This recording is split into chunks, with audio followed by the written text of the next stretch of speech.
ito ay rated SPG. Striktong patnubay at gabay ng magulang ang kailangan. Maaaring may masiselang tema, lengguwahe, karahasan, sexual, horror o droga na hindi angkop sa mga bata.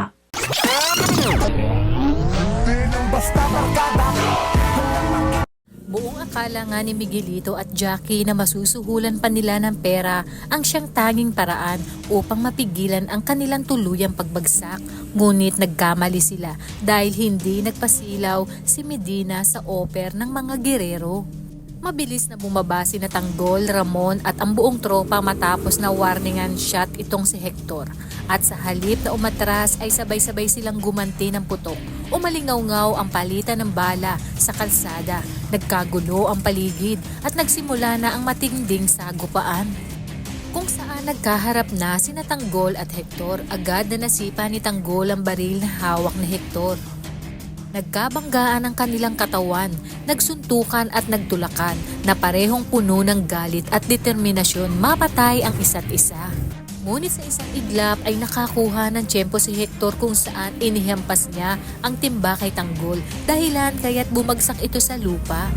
Habang nakahiga ay nakita ni Tanggol ang isang baril na nalaglag malapit sa kanya, kaya agad niya itong kinuha at sa kanyang pagbangon ay naroon din si Victorino at dito hindi na niya pinalagpas ang pagkakataon at ipinamalas niya ang kanyang galing at diskarte sa pakikipaglaban. Kaya walang habas niyang pinaulanan ng bala ang mayabang na si Hector, dahilan kaya tuluyan nang natapos ang kanyang ambisyon maging hepe ng presinto ng Quiapo. Bilang banda, sa mansyon ng mga gerero ay dumating ang isang abogado at ipinaalam kay Miguelito na malakas ang kaso ni Tanggol at solid ang mga ebidensyang hawak laban sa kanya patungkol sa nangyayaring recount. Dito naglupasay sa galit si Miguelito at hindi niya matanggap ang kanyang mga narinig. Iminungkahi naman ni Jackie na kausapin si Commissioner Medina at bayaran ito upang mabago ang takbo ng desisyon at mapigilan ang tuluyan nilang pagbagsak. Agad na kumilos si Miguelito at pinuntahan si Commissioner. Ngunit bago ito ay dumaan muna siya sa mga nagpoprotesta at halos hindi umusad ang kanyang sinasakyan. Kaya tinawag niya ang mga ito na hampas lupa. Sa kanyang pagdating ay sinabi niya kay Commissioner na gawin nito ang lahat dahil hindi siya papayag na palitan siya ni Tanggol bilang mayor. Agad nitong inabot ang isang puting sobre ngunit hindi kumibo si Commissioner.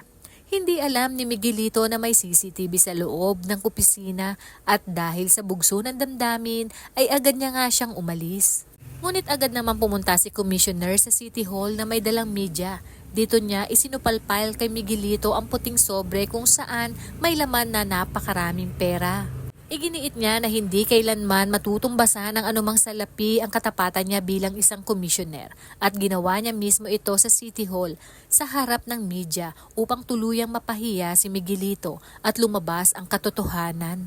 Dahil dito ay mas lalong pinatunayan ni Miguelito na totoo nga ang mga paratang kahit na hindi pa man lumalabas ang resulta sa nasabing recount. Dahil dito ay galit na galit naman si Roberto dahil sa nagdesisyon na naman sina Miguelito at Jackie nang hindi niya alam kung saan ang ending ay mas lalo ito ang kanila pang ikakabagsak. Ngunit may isa pa palang rason itong si Commissioner Medina at ito ay ang pagkamatay ng kanyang kapatid na si Alfonso na dating kasintahan ni Tinding. Matatanda ang si Miguelito ang tumulak sa kanya dahilan ng pagkasawi nito. Ayon kay Medina, hindi niya makakalimutan ang ginawang ito ni Miguelito, kaya humanda na ito dahil sisingilin na nga siya ng karma. Kaya naman kapamilya, kung bago ka pa lang sa aking channel ay mag-subscribe ka na at i-click mo na rin ang bell icon para updated ka. Maraming salamat sa inyong panonood. Hanggang sa muli!